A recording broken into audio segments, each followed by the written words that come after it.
Step into the multiverse of Mikes today, and welcome to the Drop the Mic Wrestling Podcast on Tobacco Road Sports Radio and TobaccoRoadSportsRadio.com as part of your Wrestling Wednesday card. I'm your host, Michael Davis. We took last week off so that we could do the Cat Cave season finale on Fans First Sports Network and Tobacco Road Sports Radio. So now we have to catch up on all the WWE happenings, including the WWE Draft, Backlash, and look ahead to the King of the Ring tournament and Queen of the Ring. So, of course, I get to be joined by the one and only. Actually, he's two of the only because his name's also Mike, and he has a wrestling podcast as well. Mike from Mouthing Off with Mike for another installment of the Main Event Mikes. Now, we could, do the up and down and up and down. Just getting wild with it. Just getting crazy with it. We're here. The mics are here. We've got the mics. We got the mics. Double entendre for you. Ladies and gentlemen, it's always a pleasure to be on the Drop the Mic Wrestling Podcast. Only on the Tobacco Road Sports Radio YouTube. My brother, we got a lot to talk about, dude.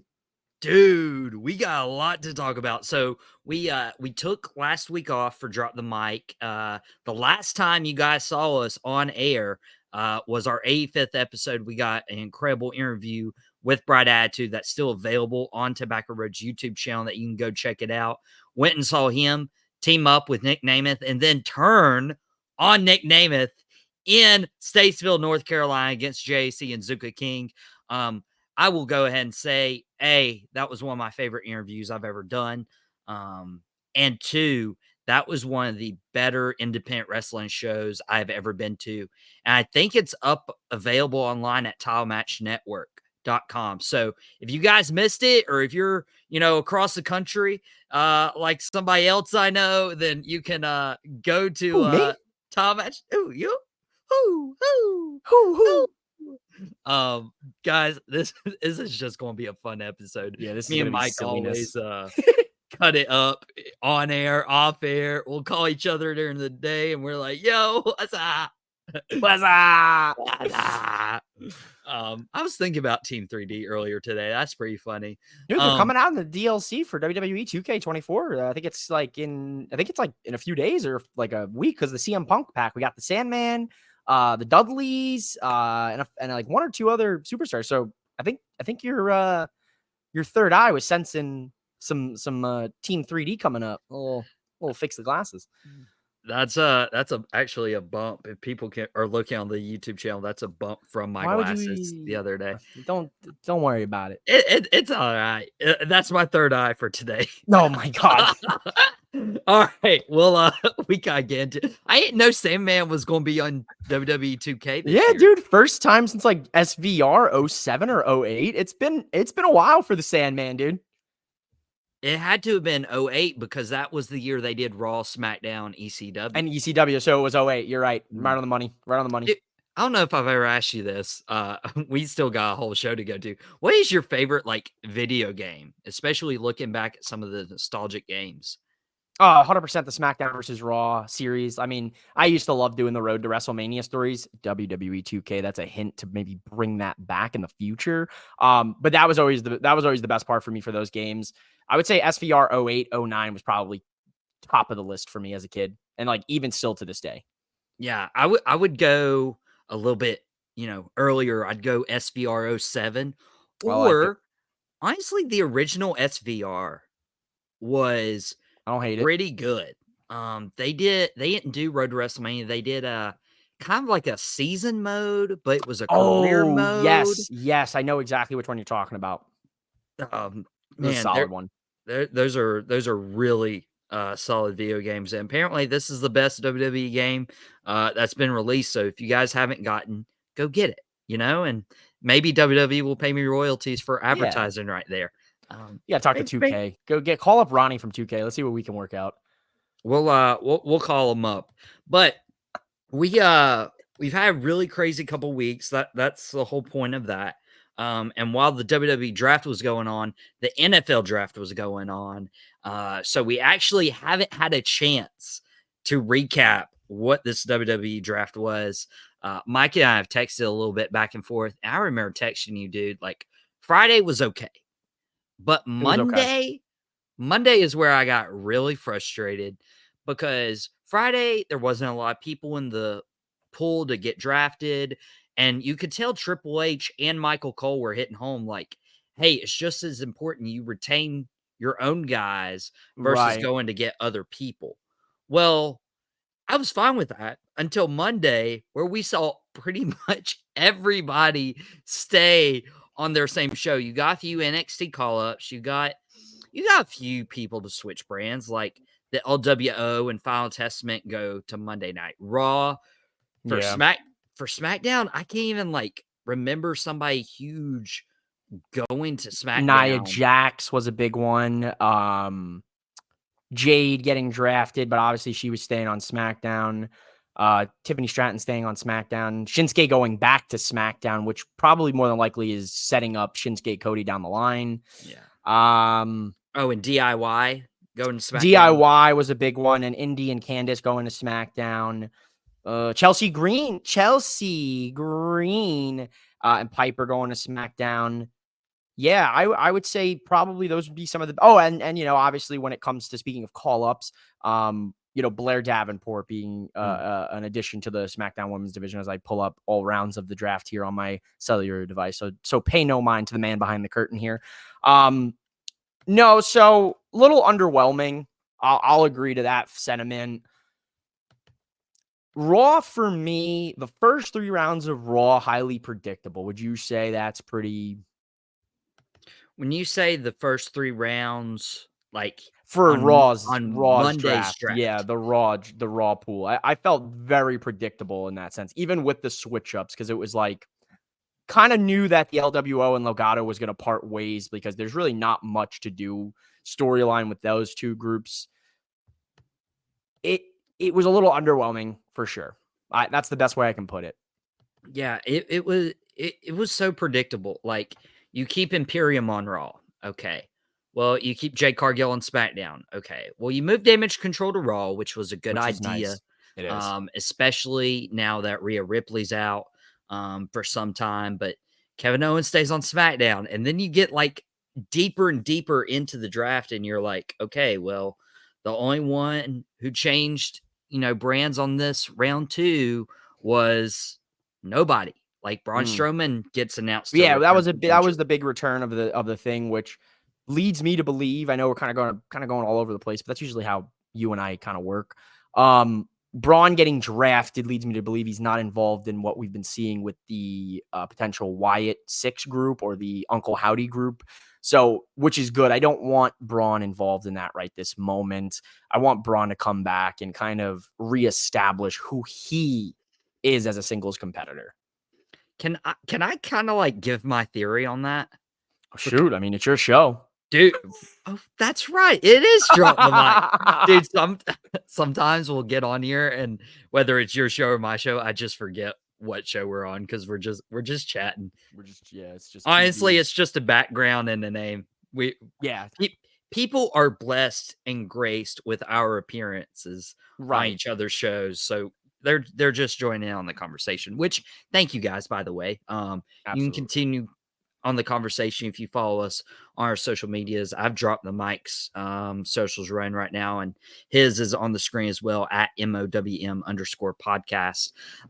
My theory with Braun Strowman getting drafted to Raw is that is where they plan on having Uncle Howdy and this new Wyatt faction. I'm not entirely sure on who all is in it, but I feel like they're going to bring up some NXT guys to get involved with it. They're hopefully going to have Alexa Bliss when Alexa's ready to return to the WWE. You don't agree? I'm shaky on that theory. I think we can return Alexa back to Twisted Bliss Alexa. Oh, because to be honest with you, the women's division could use that character right now. I think. Just my 2 cents on that. I wouldn't be mad at it. Eric Rowan, rumored to have signed with WWE. He's got to be in it. Yeah. Matt Hardy is a free agent. Shaky on that. I'm shaky on it too, but like I would rather have people who had associations with Bray in the group Sure, it makes rather sense. than people who aren't. 100%. I will say, though, lack of sight for me on NXT TV since WrestleMania weekend has been Joe Gacy. We haven't seen Joe.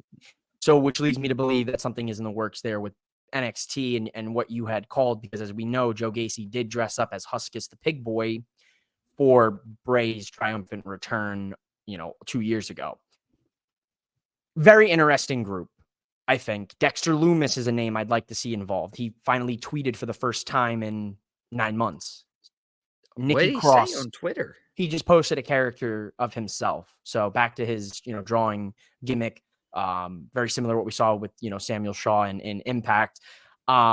Nikki Cross, a name to keep an eye on, but obviously whatever this may become out of, I hope it is something that does honor the legacy. So Yeah, and you and I are big Bray fans. That's one of the things we bonded over. Got, the Fiend right over my shoulder, got a Bray plaque right up here. I got another one hanging out. You got Bray memorabilia all around. So that's really what bonded us as we met back in August. But Braun, that may be where Uncle Howdy ends up. But honestly, dude, like back to this draft, I feel like it was lackluster. It was a little disappointing. I have a theory on how they could fix it moving forward because I don't think this draft formula is working. I like the war room aspect. I do.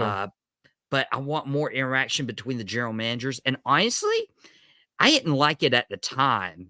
But now, as I've gotten older and I've appreciated, I would much rather have the format of a Raw superstar versus a SmackDown superstar. And whoever wins Gets gets the that pick. draft selection.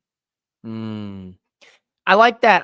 It's a good, I know they've done that in the past with the shakeups. For me, with this, WWE has heavily been influenced by sports drafts. We saw it this year, obviously, with being on the heels of the NFL draft, middle of the NFL draft, I should say. We saw a lot of implementation from the NFL draft. Now WWE has a graphic that says the pick is in with their own signature draft noise.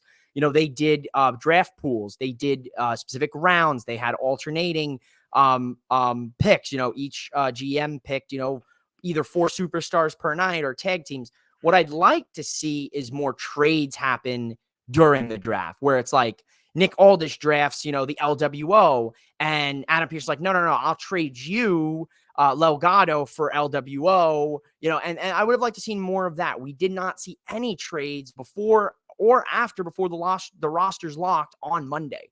That's the one element I'd like to see more of a trade aspect, and maybe don't do the pools. Make every superstar eligible for both nights. Get NXT in the mix because there's no representation for NXT. And if you want to build as a third brand, get them in the draft. Okay, they can have supplemental picks. You can give them a supplemental draft pool if need be. Get rid of the pools so it's more of a surprise. So I don't think one of those 30 superstars is getting drafted tonight on SmackDown. I think one of 500 superstars is getting drafted. Yeah, dude, and that makes it a little more worthwhile of being a night 1 pick versus a night 2 pick. You can have storylines of wrestlers feeling slighted by the draft. Right, of the draft position, exactly. Like Drew McIntyre was pissed that CM Punk was drafted before him. Do the same thing. Get a girl like Blair Davenport who was drafted last. She's Mrs. Irrelevant. Have that be a storyline. Dude, and I love your idea with trades. And I feel like if they had like a draft pool and made it of, hey, these Raw superstars or SmackDown superstars, their contract runs out, miraculously right before the draft. And there you have that pool to where, yeah, Seth Rollins might not be available, but you could trade Seth Rollins for a high draft pick. Heck, even piggybacking off that, have somebody trade up in the draft. Say SmackDown likes a superstar that they think Raw's going to pick. Have them trade their next round pick for this round pick. Do pick trading. I think you could easily do that in the WWE draft. Yeah, dude. I think that We've got possibilities are ideas. endless. We We got just ideas. gave them 10 new ideas. So WWE, if you're listening, Triple H, I know you got the burner out there. Listen to this. Oh, they are for sure. And why wouldn't they? Now they're watching Drop the Mic just like we watched Backlash this past weekend in France. Mike, I have so many thoughts on this premium live event. I know we have a lot to cover, but the one thing that stands out and the one thing everybody should be talking about is the crowd. The crowd made the show. And this was back-to-back years. If you remember last year, Backlash, Puerto super Rico. predictable. We knew everything was going to happen. Nobody was really looking forward to Bad Bunny, Damian Priest. Well, guess what? The crowd took over. And honestly, I look back at 2023 and said Backlash in Puerto Rico was the best show of the year. Fast I second forward, in that. yeah, fast forward 12 months and again, a very predictable card. You and I have talked about this on your show for your Backlash predictions. And we were like, very predictable card. But this crowd made a very predictable show so much more fun and exciting and entertaining. And they were doing chants. I didn't even know what they were saying, and I enjoyed it. I loved it. I mean, was this not the best crowd you've ever seen for a WWE live show? I had chills, dude. Now, mind you guys, I was on the move. You know, I was doing some. It was a family weekend, for the girlfriends. But when I was able to sit down and watch it, and I watched it live for the most part, except Jade and Bianca had to go back and watch because I lost service. I got chills, dude. Like legitimately, like the Rock. Like I felt it. I was in awe. They never. This is what gets me. This is what I need from American crowds. When you go to a sporting event, when you go to a football game, like I'm a college football guy. I went to Arizona State, go Devils. When sitting in the student section, you don't sit down the whole game except halftime. That's it. You are supporting your team. And that's what I want to see from the US crowds. I try to do it when I go to shows, but I don't want to, block people behind me if they're sitting. France didn't sit down once during this show. They were on their feet the entire show, screaming, alive, engaging, loving it. That's what we need because US fans take it for granted. Oh, France, 100%. they didn't take it for granted, and they blew us out of the water. Look at Raw from Monday Night Raw. No disrespect to Hartford, Connecticut, but that crowd is never pales in comparison to what we saw in Lyon, France. They went crazy. Crazy. I loved it. And dude, I mean, I will trash on the Connecticut crowd. And sorry if you guys were in that crowd. Our boys booking like a Mark were there. Don't. Sorry guys. We love Booking you like guys. yeah, I know. booking like a Mark. We love you. I know the boys. I know the boys were loud as can be. I know it wasn't them, but the rest of your comrades, man, sheesh, dude. Dude, okay. We very much appreciate booking like a Mark. You guys are completely separate from this. But I saw a meme over the weekend where it was like, oh, we don't want to go back to the US crowds because they'll just chant what? And we And did. if it wasn't Dakota Kai's promo where they're just interrupting her with like, what? I'm like, guys, Stone Cold hasn't been around in 20 years full time. Like, let Dakota Kai cut her promo, especially coming off the heels of such a great Backlash card. And I feel like France didn't take it for granted. US fans take it for granted. It's like when you like or break your arm, right? You live your life, 2 arms, you're doing everything. But as soon as you like break your arm, even if it's your non-dominant hand, you're like, oh man, now I can't like tie my shoes. Like it's the little things you don't appreciate or you take for granted. And I feel like that's it because America always has wrestling shows. I mean, you can go 30 minutes down the street any day of the week, independent wrestling, WWE, AEW, TNA, New Japan's even coming to America. France had one. Yeah. They had one, and they made sure to make it count. And they did. And the sad reality of the fact is that I would want them to do more events overseas. And guess what? This summer, I get my wish, because we don't see WWE in the US outside of weekly shows until SummerSlam, which is in Ohio. A great decision. Great decision for the reach, great decision on a business aspect, and a great decision for the presentation when it comes to the crowd. So, France, give yourself a pat on the back. Give yourself a round of applause. Get yourself a baguette to celebrate, maybe a crepe. I don't know. I'm not French. I tried to speak French in the Backlash predictions episode. Mike thought I was speaking tongues. It was a good effort, sir. My boys from Canada that I met at WWE World, they said good effort. So that's all that matters to me. But yeah, there's not much more I can say on that. A C for effort. Good job. Yeah, I'll take it. Hey, C's get degrees, baby. I went to ASU. That's what, Hey, I went to ASU too, but App State University. Hey. See, here's the difference between App State and Arizona State, and then you get your USC in South Carolina. Yeah, you get your actual universities, right? Your actual big schools that people are like, oh, I dream to go there, and then you're like, you get lost, Yeah, for real. Yeah, we're trashing on everybody today. We're trashing. Yeah, man. I hate the way you look. I hate the way you sound. We're doing our best Kendrick Lamar impersonations here, ladies and gentlemen. Is Mike Team Kendrick? Absolutely, I'm Team Kendrick. I ain't supporting that clown from the Toronto. Forget about it.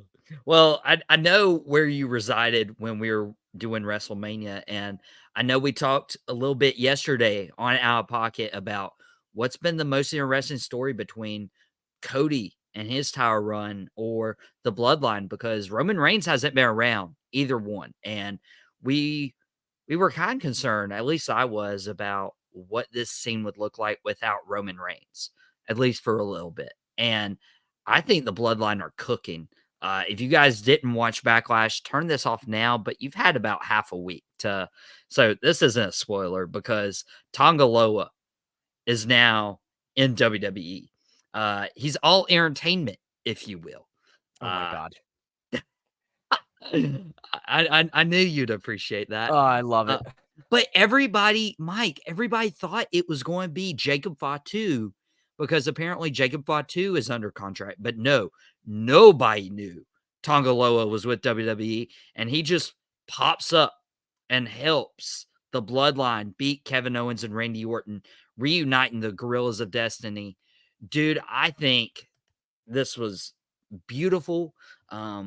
If you had to make the decision whether to debut Tonga Loa or Jacob Fatu, which would you have went with? Yeah, I think you're gonna go with Tonga. You have to go with Tonga here, because his brother, is with Solo, so it made all the sense in the world. I didn't even know Tonga's contract was out, so that's shame on me for not knowing that. But also, I tweeted this and I said we were all expecting Jacob Fatu. We knew bloodline interference was happening in this match. We knew Kevin Owens and Randy were not winning this, but I love that it was Tonga Loa and not Jacob Fatu. Triple H keeps us on our toes. And at this point, when it comes to the dirt sheets and the wrestling media, he's got them 2 steps behind him now. They used to be 5 steps ahead of the Vince cabinet, I'll call it. Now they're 2 steps behind Triple H, because all things pointed to Jacob, not Tonga Loa. Genius. I will say, though, he did botch the whole pull the referee thing out of the spot. I don't know if you caught the fan cam. I did see that. Nerves are intense. You're making your WWE debut in a crowd that is insane. So not WWE debut, because he was Camacho. Oh yeah, Camacho returned to WWE this week. Camacho, he was Camacho. I for totally good lord. When's Hunico coming back? Oh no, dude, oh my goodness. I hope soon. You gotta get him in the mix. No, great decision, 100%. Love where their story is going. I'm gonna take my victory lap now, like the Young Bucks did a couple months ago. letting the my audio victory viewers lap know. because I told Dez and Mike and Shannon on Out of Pocket a month and a half ago. You heard me say it on Out of Pocket yesterday that the Bloodline story will be more interesting when Roman loses the title. And will you look who was right? It was your boy mouthing off with Mike. No. That is not true. I'm saying the Bloodline story now is more interesting than Cody's title run right now. I'm not saying that the Bloodline story is more interesting without Roman Reigns. Oh, I think the Bloodline story is way more interesting right now without Roman nor the title because a power vacuum opened. The entire balance of the Bloodline has shifted. This is literally Marvel Avengers Civil War taking place in live action, ladies and gentlemen. The Bloodline Civil War is going to be one of the greatest stories ever foretold in WWE history, and it is due in part because Cody finished his story at WrestleMania and took the title away from them, thus in turn leaving their meal ticket to fend for themselves and in fact have to reform because Solo feels that his family was weak and he has a bloodlust like no one else. Well, if you're so enthralled by this Bloodline story without Roman, I mean, I'm assuming Roman takes the entire summer off. Do you introduce Jacob Fatu during that time? And how do you do it? I think Roman returns at SummerSlam, and I think he debuts his new family. Now, whether that includes Jimmy, whether that includes Jacob, Jay, one of all of them, somebody different, maybe Zilla comes into the mix. I think he's signed, so I don't think he can come out. I think you could see SummerSlam as a reasonable return for Roman. Maybe because you have to do it by August. He has to come back by August if you're planning for Bloodline War Games at Survivor Series in November. So he has to come back by August. So I would say SummerSlam, and then I think it gets revealed that The Rock has been pulling the strings with Solo from the very beginning. Because if you go back to Clash at the Castle, when Solo made his debut, Roman, the next SmackDown, said that the elders had sent Solo. What elders? We don't know what elders. I think the elder was The Rock. Dude, that is such a good pull. And you know how long it's been since Solo debuted at Clash at the Castle? Like, that is quote unquote long-term storytelling. Here it is. There it is. Backlash was fantastic because of the French crowd. But was there one moment, one match that stood out to you that we want to cover before we start diving into what's to come with the King and the Queen of the Ring tournaments? Yeah, I would. I'd give a. Man, this is honestly all 5 of the matches were predictable as hell, but they were all so really freaking good. Loved Kevin Owens, Randy against Tama and Solo. That was a fantastic tag team match. Loved all this making it a anything goes match. Street fight. Love the triple threat with Bailey, Naomi, and Tiffany. Really enjoyed the tag team match where Jade and Bianca won. I'd say that was my top moment on this show. I think the best match for me got to go to Cody and AJ. They went out there and they did the damn thing, man. You know, this was a dream match. Expectations have never been higher for a match, maybe outside of Danielson and Ospreay that we saw a month ago. Same level. I put this on the same level. Obviously, Ospreay Danielson edges it out by just a hair. So don't come for me, AEW stands. Cody and AJ just was phenomenal professional wrestling at its core. Great callback. Phenomenal. Yeah, yes, sir. Yeah, but even though AJ Styles' new song absolutely sucks.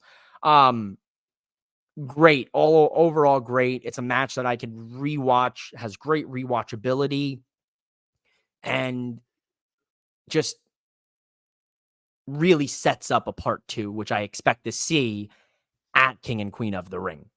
Yeah, and it was a great show. To me personally, like, I really enjoyed all the matches. And I know that sounds like a cop-out answer if you're listening to us, but it's really not. Like, the crowd made the entire show enjoyable because they didn't stop.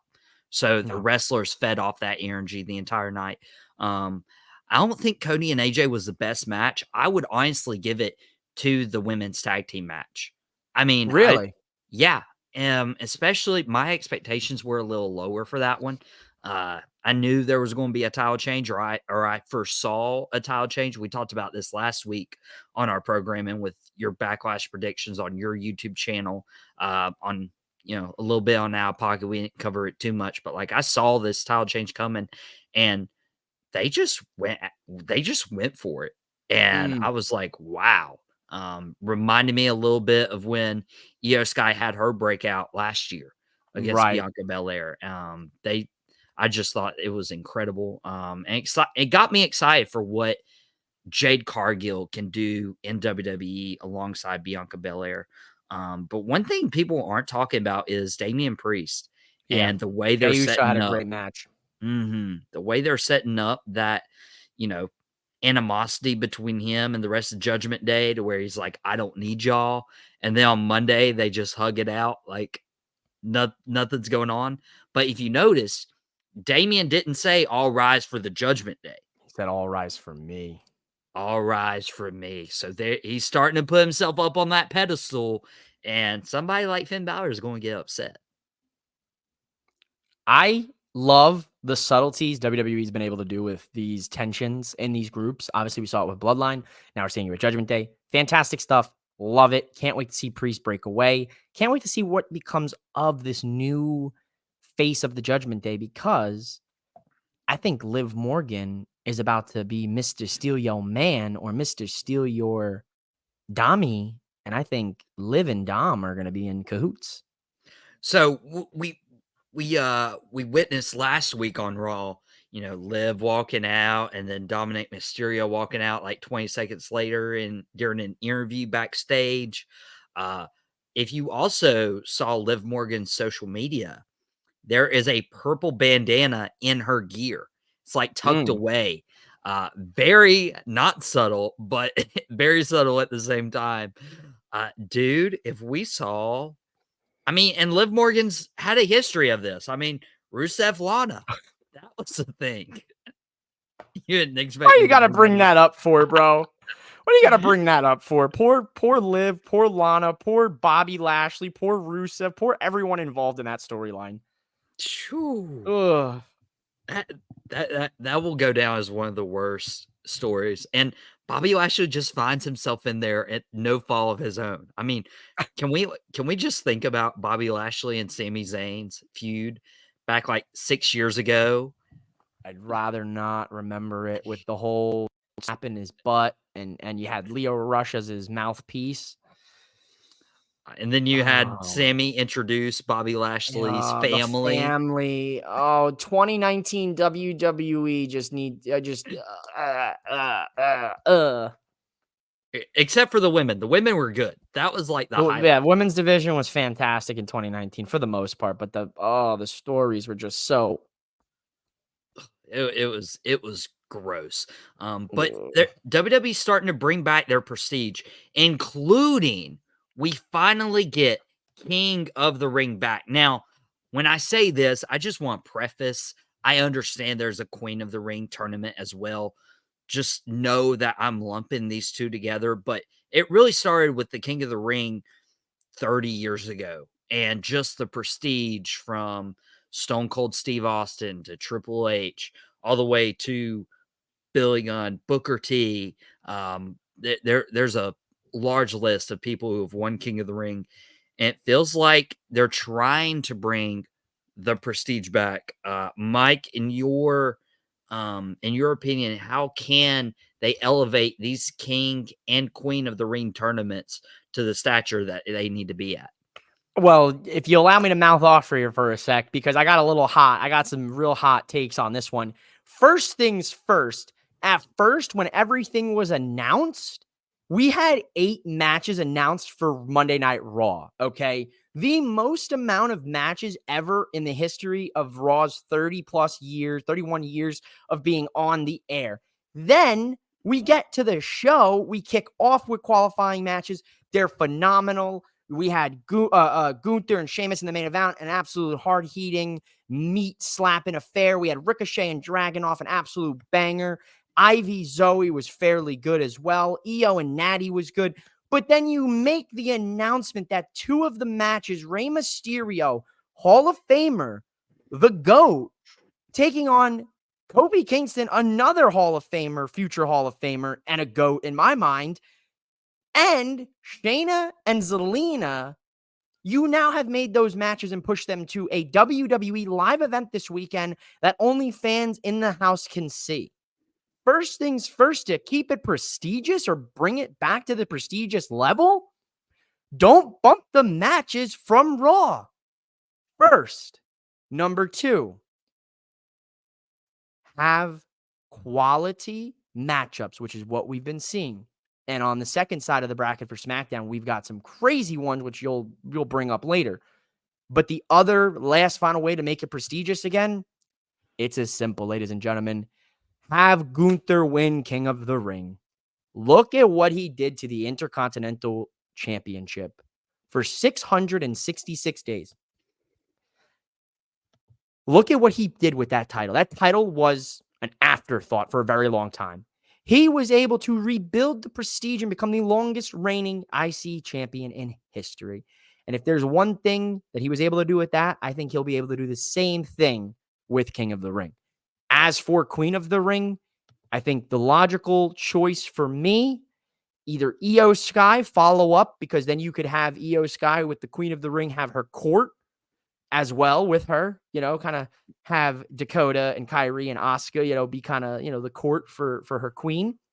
Or you put it on newcomer to the main roster, Lyra Valkyria. Okay. Well, we'll see if that happens, because actually I have a little game to surprise you with right now. So I saw the bracket on your Twitter, the one that you shared. And so I was like, you know what would be fun? If we could do a little alternating picks. Okay. So what we have here is, if you're looking on our screen right now, we have the picks. We have the current tournament for the King of the Ring. And so how this is going to work is, I'm going to have us alternate. So you're going to pick one match on the screen. I'm going to pick the next match. And we're going to go down the line and see who actually does win King of the Ring. And, Okay, and see how accurate we get it, or how crazy we get it. So I will let you have, first of all, I didn't know Kofi and Ray got moved to a live event. I'm kind of ticked at that, but I love that the King of the Ring is both brands. It's 16 superstars. I'll give them one pass about moving Kofi and Ray to a live event, because, I mean, who do you think wins this one? I think it's pretty obvious. I'll let you pick the Kofi Ray match. Yeah, Kofi wins to set up Gunther versus Kofi, because Gunther broke Woods' knee. Oh yeah, that's exactly what I would have went with.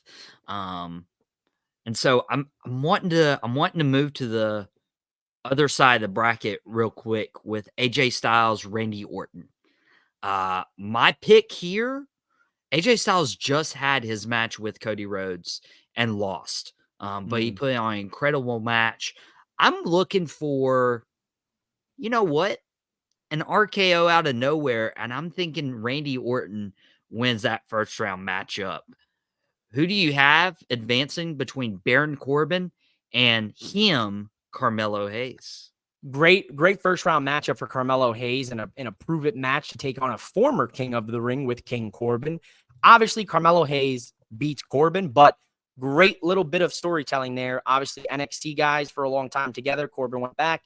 Hayes taking on a former King of the Ring. I like it. Oh yeah, and Carmelo Hayes needs that win. So, two guys who probably do both need the win is LA Knight and Santos Escobar. No, say it right. Santos Escobar. Okay, well, can you repeat that? Santos Escobar upsets LA Knight. Wow. In the first round of the King of the Ring tournament. And I feel like LA Knight could get his opportunity with Money in the Bank. You could even, move them past this with, a feud between LA Knight and the rest of Legado. Santos needs somebody to feud with in the future, and having LA Knight lose to say the name. Santos Escobar. We need to like clip that as like a button that we just use on Drop the Mic every day. The leader of Legado del Fantasma upsets LA Knight, and that means you have the final first round matchup between Bobby Lashley and Tama Tonga.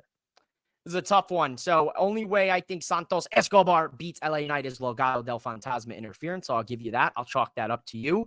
Tonga beats Lashley with bloodline interference, no doubt in my mind. So move Tama into the next kind of round. Wow. And then I think between Santos Escobar and Tama Tonga, I'll give you that one.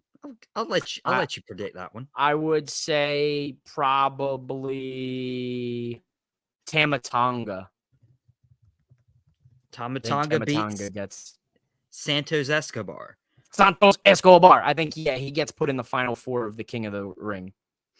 So that means we got Tama Tonga advancing to the final four. And then you have Carmelo Hayes versus Randy Orton. Dude. This is tough. Because I'd love to see Carmelo get like a big win over Randy Orton, but Randy Orton also has beef with Tama Tonga. And you're asking me, I'm assuming the semifinals happen that night at King and Queen of the Ring. I don't think they are. I think they're happening on the SmackDown before. What? I think so. Okay. That could be another reason you need to make it a little more prestigious. I'm making the executive decision to put the semifinals on the pay-per-view, lead the first two matches, and then the main event have the finals. Give it to Randy Orton. Again, with another crazy RKO, that means we get Randy Orton and Tama Tonga in the finals.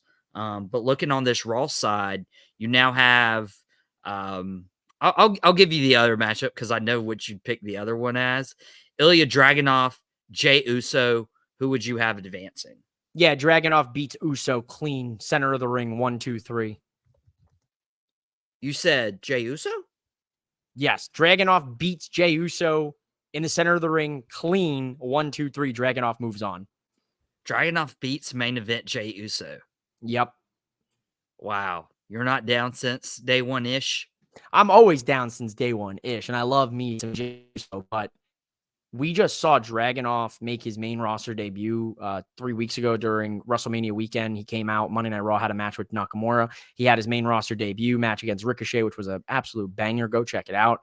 Dragunov is being built up as Gunther Jr. right now, so keep an eye on that. So it makes all the sense in the world for the finals on the Raw side to be Gunther versus Dragunov, part 4. Well, what if I threw a swerve in here and said Kofi beats Gunther in the King of the Ring tournament? I'm not going to. I'm advancing. It's an interesting take because Woods could screw Gunther over. There's a lot of shenanigans that can take place in this King of the Ring tournament, which could really affect who wins. A lot of factions here. The Pride with Bobby Lashley, Legado with Escobar, the Bloodline with Tonga. Let's look here. The LWO, New Day, Imperium. There's some shenanigans that could take place here. Yeah. It could be wild. And if you're, following us on this King of the Ring bracket as we look through it, we got Tama Tonga, Randy Orton, and then Ilya versus Gunther in the semifinals. I'm going to let you take your pick on Raw or SmackDown, which one you want to advance and feel more passionate about.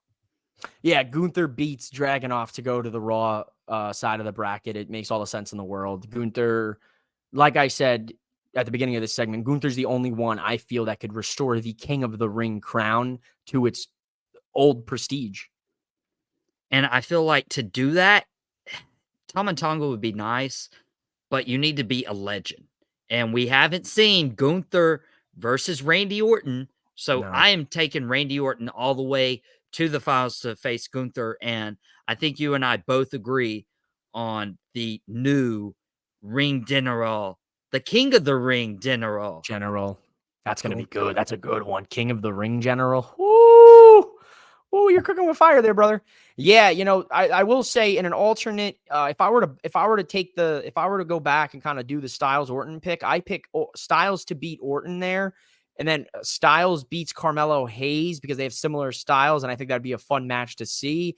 Then Styles gets to Tonga, and then we get the match between Tama and AJ Styles, former Bullet Club members, against each other. So I could see them set that up in the background of the bracket. Dude, it would be absolutely, dude. I think this is going to be a great. I think this is going to be a great tournament. They could be doing a little bit better stuff with it as well. But yeah, and also I know they announced the Queen of the Ring, but I don't see it. They haven't put the SmackDown bracket together. They actually have not announced the Queen of the Ring quite yet. So I'm doing my magic trying to find this on X, and I will share the screen here in just a moment to show you guys what we're looking at for at least the Raw side of things. We don't have the SmackDown bracket as of yet, as of this recording. But here we go. What we got here? We got Shayna Baszler versus Zelina Vega.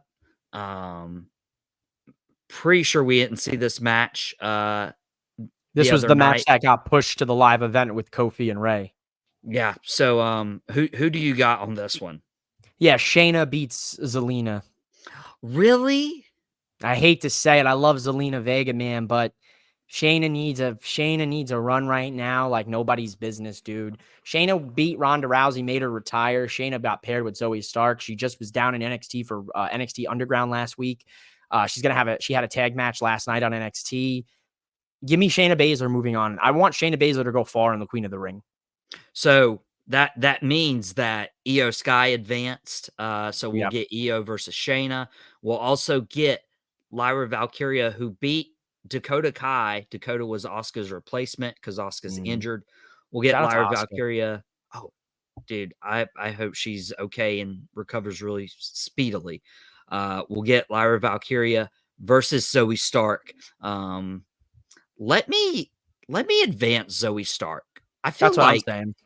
I feel like she was about to get this push with Trish Stratus last year, and it just kind of fizzled out a little bit. So I think Zoe Stark advancing to the Raw finals would be really good for her. So between Shayna Baszler and Io Sky, who do you got there? It's a tough one, man. If Zoe Stark does move on and beat Lyra, and I would love to have seen Shayna and Zoe take on one another to be one of the women on the Raw side because they're a tag team, and I think them having a match against each other would be phenomenal. But I think Io gets the win here, and I think you could see Io versus Zoe in the semis. Ooh. Okay. So I know I ended up getting the last match of this tournament. I'm going to deflect to you since you're my guest on the podcast. And I just want to be funny. Who do you think wins the Raw side between the two people we had advance? Do you think my girl Zoe Stark gets it? I don't think Zoe gets it, unfortunately. I think Io gets it. If these are the people that advance, I think Io gets it. Now, I will say, if we go back, I think Lyra beats Zoe. I think it's Io versus Lyra in the semis. Io beats Lyra due to having a little bit more experience or damage control's help.